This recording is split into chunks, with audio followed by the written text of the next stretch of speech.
Candidates and welcome to the YouTube channel of Government Crackers. तो आज की video बहुत ही इन्फॉर्मेटिव होने वाली है। द रीजन बीन मैं अपनी सेल्फ जर्नी आज आपके साथ शेयर करने वाली हूँ कि मैंने कैसे स्क्रीनिंग क्लियर किया एसएसबी में हर बार, एंड मैं एक भी बार स्क्रीन आउट नहीं हुई हूँ। और ये सिर्फ मेरी अपनी स्टोरी नहीं थी, अपार्ट फ्रॉम गेटिंग रेकमेंडेड मेरी जो कंप्लीट जर्नी थी उसके अलावा मैंने 3 लाख प्लस स्टूडेंट्स को सो फार 4 साल में ट्रेन कर दिया, एंड उसके अलावा 3500 प्लस स्टूडेंट्स जो हैं वो रेकमेंड हुए हैं पिछले 4 साल में। तो मेरा एसएसबी जर्नी कैसा था, मैं किन बातों का ध्यान रखती थी, ये ओवरऑल एक्सपीरियंस मैं आपके साथ शेयर करना चाह रही हूँ, which will also help you. And जो आपके बेसिक डाउट्स होते हैं कि क्या आपको कोचिंग लेनी चाहिए, कोचिंग नहीं लेनी चाहिए, या बहुत लोगों को लगता है कि एसएसबी सिर्फ ग्रुप में प्रिपेयर की जा सकती है, बट मेरा थॉट थोड़ा सा यहाँ पे डिफरेंट है। And I will be very honest and Frank with you, SSB मुझे कभी नहीं लगा कि ग्रुप प्रिपरेशन के बारे में है। Defence services and everything is definitely about एक टीम इनिशिएटिव, बट एसएसबी भी आपके कुछ ओएलक्यूज हैं जो कि आपको सोशल इनिशिएटिव की तरफ प्रमोट करते हैं, बट इट नेवर सेज कि आपका सेल्फ प्रिपरेशन नहीं होना चाहिए।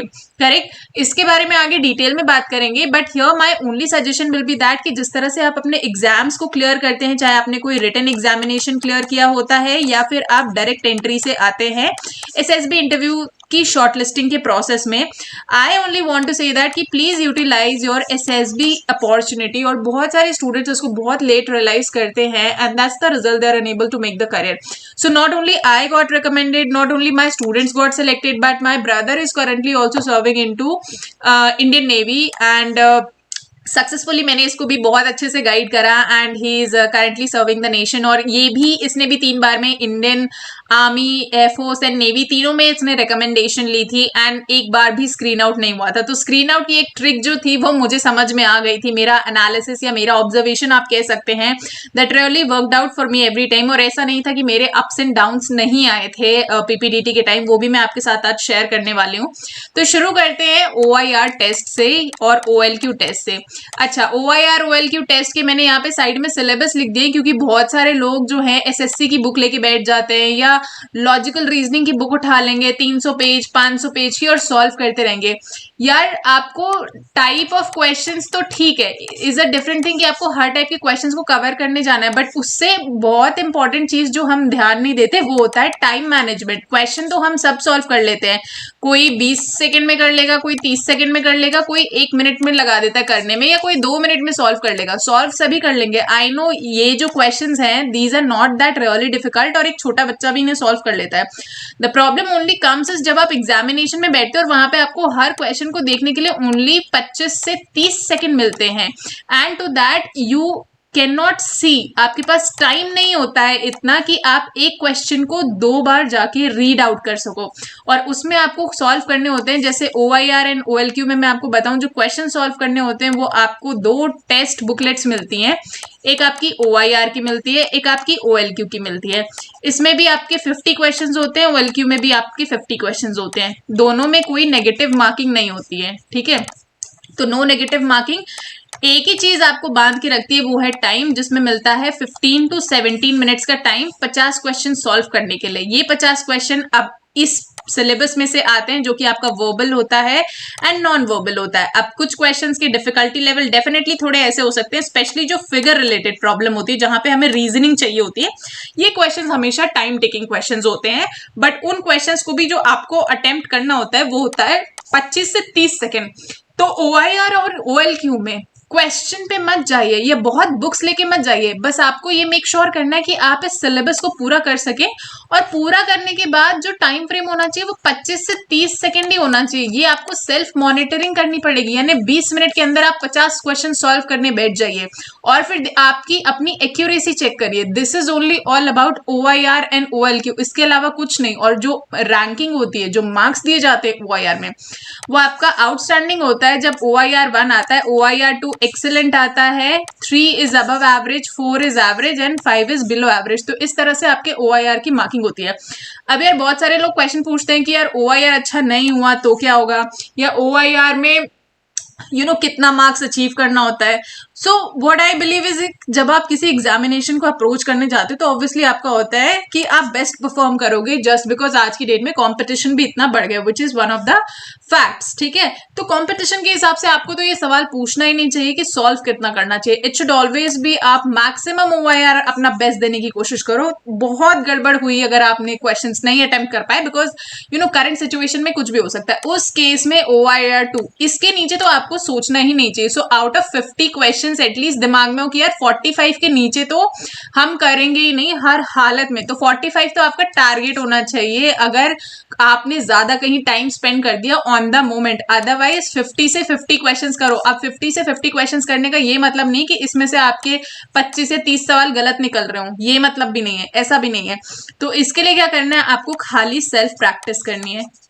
ठीक है, सेल्फ प्रैक्टिस में भी टाइम मैनेजमेंट के साथ प्रैक्टिस करो, और टाइम मैनेजमेंट में 25 से 30 सेकंड लो। अगर आपको सिलेक्शन सेंटर में 35 मिनट भी मिल जाते हैं ना, वो 5 सेकंड आपके एक्स्ट्रा रिवीजन के लिए हो जाएंगे। तो ये करो, OIR को लाइटली मत लो, बिकॉज जहां पे हमको ज्यादा बहुत सिंपल सिंपल आपने क्वेश्चंस देखे होंगे, फिगर काउंटिंग के क्वेश्चंस आते हैं। ठीक है, इस तरह से बच्चों को ट्राइंगल गिनना नहीं आता, बच्चे ट्राइंगल गिनने में मिस्टेक कर देते हैं। इस तरह के क्वेश्चंस आ जाते हैं, इसमें पूछते हैं आप नंबर ऑफ ट्राइंगल्स बताओ।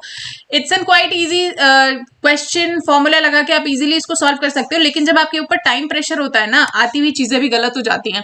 तो पहले तो अपना एक्यूरेसी बना लो इसके लिए। ठीक है, तो ये हो गई आपकी OIR से रिलेटेड चीज। अब PPDT से बहुत ज्यादा डाउट आते हैं।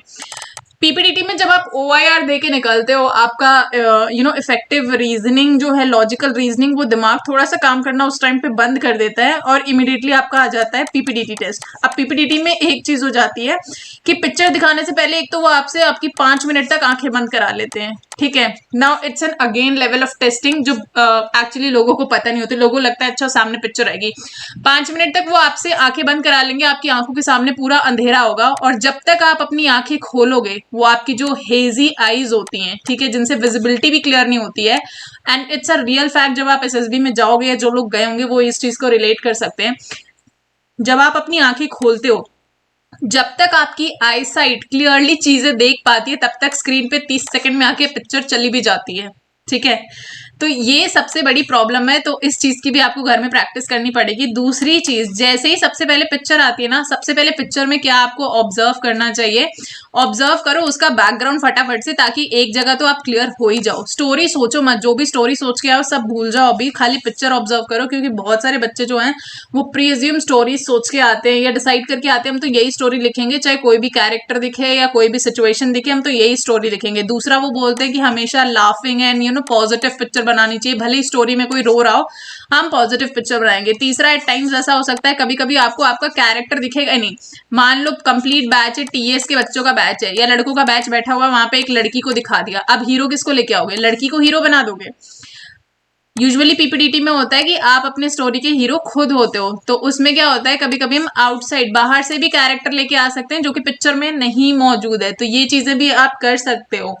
ये बहुत इंटरनल इन्फॉर्मेशन में दे रही हूँ। द रीजन इज बिकॉज ये मैंने खुद भी पर्सनल फेस किया, and these things have actually worked out, and these actually works out. ये आपको किसी भी बुक में, कोई भी इंस्टीट्यूट में नहीं बताएगा, बिकॉज हर जगह बैच में ना आपको रूल्स बताए जाते हैं, और वहां पे भी आपको खुद प्रैक्टिस करने के लिए बोला जाता है। वो सिर्फ नाम के कोचिंग इंस्टीट्यूट्स होते हैं, बिकॉज मैंने भी कोचिंग इंस्टीट्यूट्स को अटेंड किया है, और मेरे पास अभी भी बच्चे आते हैं, कोचिंग इंस्टीट्यूट अटेंड करने के बाद भी बच्चे आते हैं, एंड वो वहां का हाल बताते हैं कि वो उनके बेसिक्स नहीं क्लियर हो पाते हैं कोचिंग इंस्टीट्यूट्स में। तो इसलिए मैं आपको बता रही हूँ कि जो जो बातें मैं यहाँ पे बता रही हूँ, ये आपके लिए बहुत हेल्पफुल रहेंगे।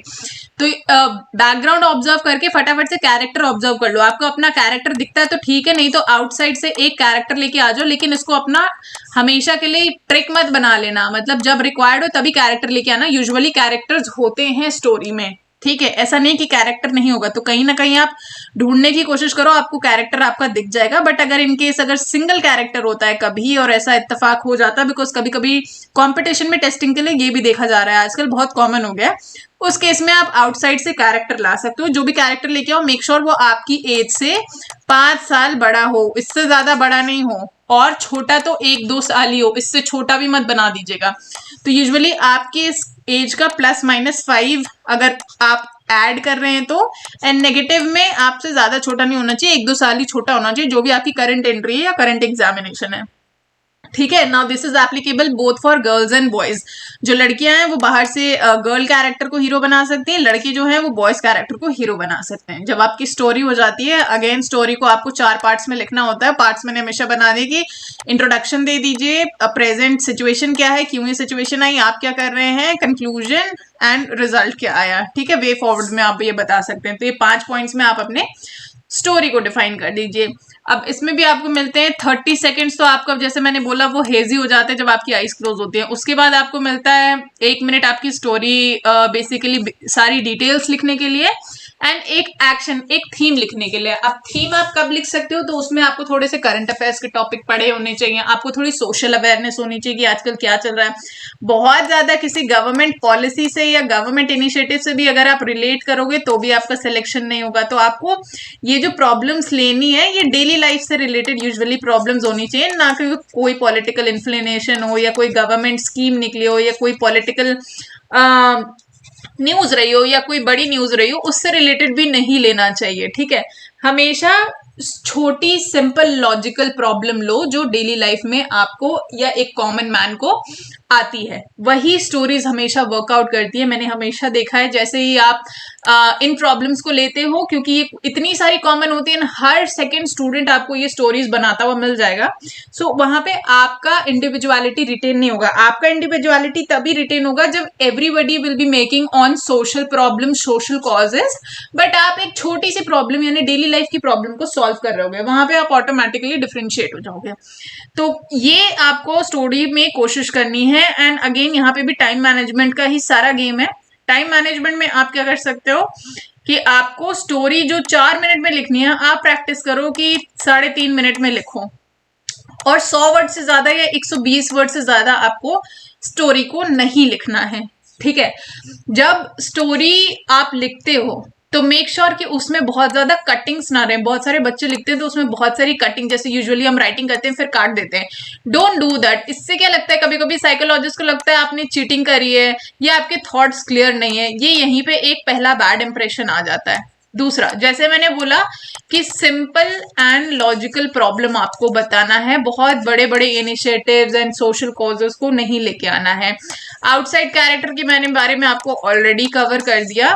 इसके अलावा पीपीडीटी में जो आपको ध्यान रखनी है कि किसी भी रिलीजन को टारगेट मत करिए, किसी का भी नाम मत लिखिए, किसी famous personality, famous place, famous state या कोई ऐसे स्टेट का नाम जो ऑलरेडी न्यूज में है, ऐसी जगहों का नाम मत लिखिए। आप बेसिक स्टोरी लिख सकते हैं। कैसे करना है ये मैंने लास्ट वीडियो में ऑलरेडी बता रखा है, अगर जो बच्चों ने नहीं देखा तो वो आप देख सकते हैं। प्लस गवर्नमेंट क्रैकर्स के ऐप पे आपको पूरा ये कोर्स जो है, गाइडेंस प्रोग्राम जो मैंने बनाया है, and which is very cost effective specially for students, क्योंकि जॉब के साथ साथ मेरा हमेशा इंक्लिनेशन रहा है डिफेंस की तरफ। तो वही चीज दिमाग में रहती है कि जब हम एस्पिरेंट थे तो हमने जो प्रॉब्लम्स फेस की, आज के डेट में वो एस्पिरेंट्स फेस ना करें। So it's not about any batch, सिर्फ इंडिविजुअल गाइडेंस ही होता है जो मैं हर बच्चे को इंडिविजुअली देती हूँ। सो this is the amount of hard work that I do. यहाँ पे कोई बैच नहीं रन होते, कोई चीज नहीं मिलेगी कोचिंग इंस्टीट्यूट से, ये बहुत डिफरेंट है।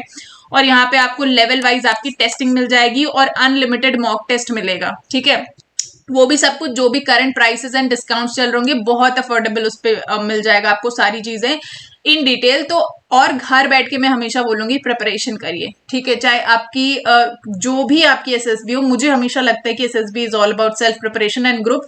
क्योंकि अगर मैं आपके जीडी में भी यहाँ पे बात करूं तो जीडी में भी आपको इंडिविजुअल बोलने का मौका दिया जाता है सबको। ठीक है, यहाँ पे आपकी इंडिविजुअलिटी आ गई।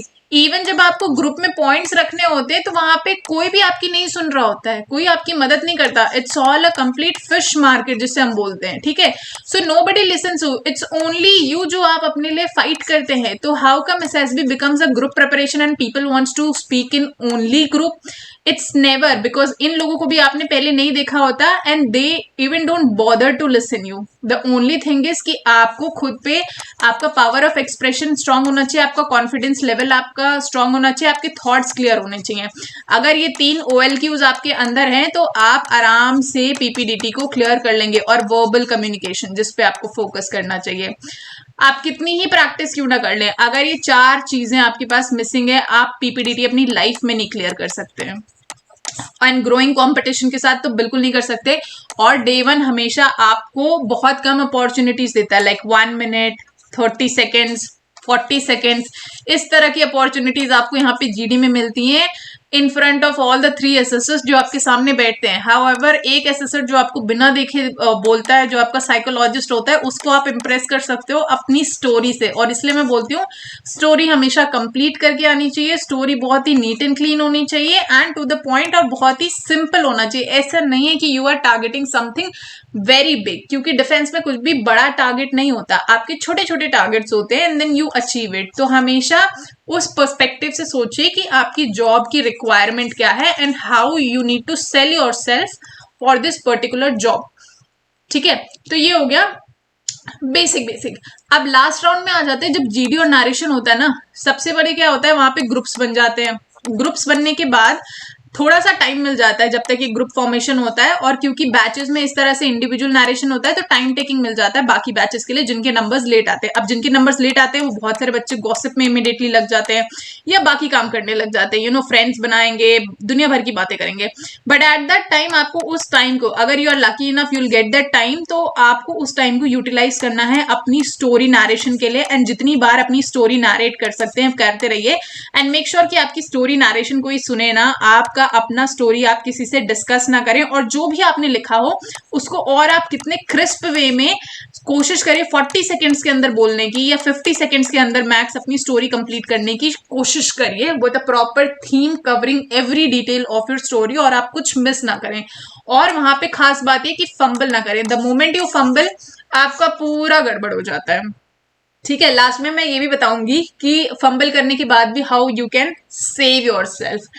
तो लास्ट में मैं ये बताऊंगी कि when there was a chance of mine, मैं इलाहाबाद में जब थी, तो इलाहाबाद में जब मैंने स्क्रीनिंग किया था तो I wrote my story very well, my OIR went well. How ever story narration में क्या हुआ, initially I fumbled, and fumbled in the sense कि एक लाइन को मैंने 2 बारी बोल दिया। आई मतलब that expression was actually on my face and मैं थोड़ा सा हड़बड़ा गई because I all of a sudden became blank, और मुझे समझ ही नहीं आ रहा था मेरी आगे की स्टोरी क्या हुई है। And that is why I fumbled because I try to remember the story, और मैंने एक ही सेंटेंस को 2 बार बोल दिया। बट प्रॉब्लम है कि जब भी आप ऐसी कोई गड़बड़ी करते हैं ना, उस केस में एक तो आपको कभी रुकना नहीं होता, so never ever stop your self from speaking. तो अगर आप फंबल भी हो गए, गड़बड़ भी हो गए, try to pick up immediately, like within seconds मैंने यहां से पिकअप करा and I didn't stop, because the moment you stop they will say next. So immediately अगर आप पिकअप कर सकते हैं तो दैट विल सेव यू। और वो फंबल होने के बाद I thought I will be definitely screened out, but thereafter I utilize the opportunity of GD, क्योंकि आई न्यू वेरी क्लियरली कि मैं नरेशन में फंबल हो चुकी हूँ और मेरे पास लास्ट अपॉर्चुनिटी है अपने टैलेंट को या अपने OL की उसको शो करने का जीडी में, and that GD was awesome. GD में मैंने इफेक्टिवली अपने पॉइंट्स रखे, मैंने किसी के पॉइंट्स को काटा नहीं। However it was a bad fish market I would say, but the moment I got the opportunity I had put such effective points, और उसमें मैंने 3-4 चेस नंबर्स को इंक्लूड करके इस तरह से पॉइंट्स रखे that nobody could actually deny over there, and the 4 people agreed with me, and that is why the reason कि I got screened in, and lastly because 4 people were with me in the group on that spot, मैंने कोई friendship नहीं की थी उनसे, but I listen their stories, और उनकी stories से मैंने ऐसे पॉइंट्स निकाले which were similar to my stories, and thereafter I was chosen as a group representative to conclude the story. And group के बहुत सारे डाइवर्जन थे, कोई एग्रीकल्चर बोल रहा था, कोई फुटबॉल ग्राउंड बोल रहा था, तो we never came to a common conclusion. But what I did was, जो हमारे 4 सिमिलैरिटीज आए, उन चारों सिमिलैरिटीज को मैंने कंबाइन करके एक कॉमन स्टोरी पे लेके आए। तो nor I spoke my story या कोई ऐसी story, nor we said that we didn't come up with a conclusion. तो ये सिचुएशन भी आपके पास आती है, बट आपके जो मेजोरिटी ऑफ द पॉइंट्स है वो आप बोल के अगर आप स्टोरी कंक्लूड करते हो then also you will be safe. So this is how you led the group and you save the group. तो ऐसा भी नहीं कि आपको लीडर ही बनना है, it is just a matter of luck and chance that happen, but usually these things works. तो कहने का मतलब ये कि आपको ओवरऑल जो है वो इन सारी बातों का ध्यान रखना पड़ेगा, और ये सारी बातें आपको एक्चुअली कोई भी इंस्टीट्यूट नहीं बताता, ये आपको वही बच्चा बता सकता है जो एक्चुअली में इतने एक्सपीरियंसेस को उसने फेस किया, उसमें फेलियर्स या सक्सेस देखी हो, और उसके बाद इतने सारे बच्चों का सिलेक्शंस कराया है and those things effectively worked out. क्योंकि मैं आजकल के बच्चे देखती हूँ जो कोचिंग इंस्टीट्यूट, आप क्वेश्चन आता है कि कोचिंग इंस्टीट्यूट लेना चाहिए कि नहीं। सो फार मैंने जितनी भी चीजें डिस्कस करी, I don't think so any coaching institute will do a magic in 15 days, और वो आपको वर्बल कम्युनिकेशन आपका स्ट्रॉन्ग कर देंगे या वो आपकी टाइम मैनेजमेंट स्ट्रॉन्ग करा देंगे। वो आपको एक कॉन्सेप्ट बता सकते हैं, वो आपको गाइडलाइंस बता सकते हैं कि SSB what is all SSB about. क्योंकि 15 दिन का है, 14 दिन का, 10 दिन का कोर्स होता है एसएसबी का, for which they charge in thousands, right. And as a student आपको अपना घर छोड़ के जाना पड़ता है, आपका टाइम वेस्ट होता है कोचिंग में जाके, because you involve in lot of conversation, जो कि which is a real fact. Plus आप अपने घर से दूर होते हो, इतना amount, money, time, everything you sacrifice. And thereafter भी, क्योंकि बैचेस हमेशा 120, 200, 250 इस तरह के तो आपके बैचेस चलते कोचिंग इंस्टीट्यूट्स में। टीचर हर कोचिंग इंस्टीट्यूट में, I would say teacher her coaching institute में, अगर आप उससे एक डाउट भी पूछने जाओगे ना apart from the class, they will से I charge for it, and it's a real fact. ये मेरे साथ भी हो चुका है, और मैं जितने भी बच्चों से सुनती हूँ, they say that every teacher is making money, they say I charge for every single doubt, you can pay me this amount and you know I will clear your doubt. So this is the level of the coaching institute that's currently happening. तो इसके लिए मैं बोलूंगी यार, सच में coaching की जरूरत नहीं है, सेल्फ प्रिपरेशन बहुत सफिशिएंट है। गाइडलाइंस और सब कुछ आजकल तो आपको इंटरनेट पे मिल जाएगा। रही बात जो गाइडेंस की, जो एक्चुअल गाइडेंस है वो आपको यहाँ पे मिल रही है डायरेक्टली, एंड आई होप इतनी सारी इन्फॉर्मेशन से आपको कुछ तो लगा होगा कि हाँ, जो भी मैंने बातें बोली है दैट्स रियल एंड रिलेटेबल, और आपको लग रहा होगा कि हाँ इसमें कुछ बात है। तो जिन बच्चों के पास material, I am not saying go with me, but अगर आपको मेरी बातें जेन्युइन लगी होंगी, इफेक्टिव लगी होंगी, and you think it worked out, so there is nothing you need to do. आपके पास मटेरियल नहीं है, कोई बात नहीं, there is a complete guidance program जो हमने एसएसबी से रिलेटेड बनाया, और इसमें कुछ नहीं है। इसमें आपको जो 14 टेस्ट होते हैं, यूजुअली आपको कोचिंग सेंटर में एक बुक मिलेगी, मैं आपको 14 बुक्स दे रही हूँ, और इसी तरह मैंने टेस्ट वाइज बुक्स बनाए हैं। जिस तरह से इन्फॉर्मेशन मैंने यहाँ पे एक्सप्लेन करी है, इसी तरह की इन्फॉर्मेशन आपको हर वीडियो लेक्चर पे इन 14 टेस्ट के बारे में एक्सप्लेन करी गई है। प्लस इन 14 में आपको इतने सारे लाइक 500 प्लस तो सब में आपको क्वेश्चन के सैंपल्स मिलेंगे। तो 90 से 95% क्वेश्चंस तो आपके यहीं से निकल जाते हैं, और बचे हुए प्रैक्टिस सेट्स आपको मिलते हैं 500 के ऊपर, plus unlimited mock test, individual feedback, ये सारी चीजें अलग से मिलती हैं, which is all free of cost. तो ये सारी चीजों का तो कोई पेमेंट है ही नहीं, and the course cost is very affordable, very regional. ये आपको ऑन द स्पॉट ऐप पे जो भी करंट ऑफर या डिस्काउंट चल रहा होगा उस पे आपको मिल जाएगा। So if you find my information relevant, then only join, because I really don't have time, and बहुत limited students को लेके मैं बहुत limited students को train करती हूँ, and उनके साथ क्योंकि individual level पे मुझे time spend करना होता है, तो बहुत ज़्यादा time spend हो जाता है। So overall मेरा बस ये suggestion रहेगा that for SSB coaching is really not required। आप self preparation करो यार, हो जाएगा आराम से, बट सेल्फ प्रिपरेशन में एक डेफिनेटली गाइडेंस होगी। और अगर आप सोचो 15 से 30 दिन में अगर आप एसएसबी के लिए प्रिपेयर कर रहे हो, तो my friend I would really say that 15 से 20 दिन में या 30 दिन में तो एसएसबी की प्रिपरेशन बहुत डिफिकल्ट है, वो हो ही नहीं सकती। आपको बस इतना आ जाएगा कि रूल्स क्या होते हैं एसएसबी के, बट रिकमेंडेशन बहुत दूर रहेगा आपसे, और आप डेफिनेटली आप एक रिपीटर बन के वापस आओगे। But if you are a serious defence aspirant ना, द मोमेंट आपको पता चल जाए you are confirmed for SSB, बाकी सारे processes personal and secondary for you. आपको करना है आपका प्रोसेस कंप्लीट, आपको डॉक्यूमेंटेशन करने हैं कंप्लीट अपने, that's up to you, that should not be your concern. और आजकल के सारे बच्चों के मैं देखती हूँ कंसर्न ही वही रहते हैं, एसएसबी में रिकमेंड भी होना है, लेकिन उनको फालतू चीजें देखनी है कि हमारी एसएसबी डेट नहीं आई, हमारी कॉल अप लेटर नहीं आया, हमें शॉर्टलिस्ट कर दिया गया, हमें ईमेल नहीं आ रहा। बहुत बेसिक क्वेरीज के लिए बच्चे परेशान रहते हैं, बट नोबडी इज बॉदर्ड कि भाई हमारा एसएसबी का प्रिपरेशन कैसे करना है। They are only looking after dates and all, that's all secondary and distractive things. तो इन पे ना फोकस करके आप बाकी चीजों पे अगर ध्यान देंगे तो वो भी आपका एसएसबी प्रिपरेशन में हेल्प करेगा। तो this is all I want to say, hope the information was useful for you. I will see in the next session, till then जय हिंद।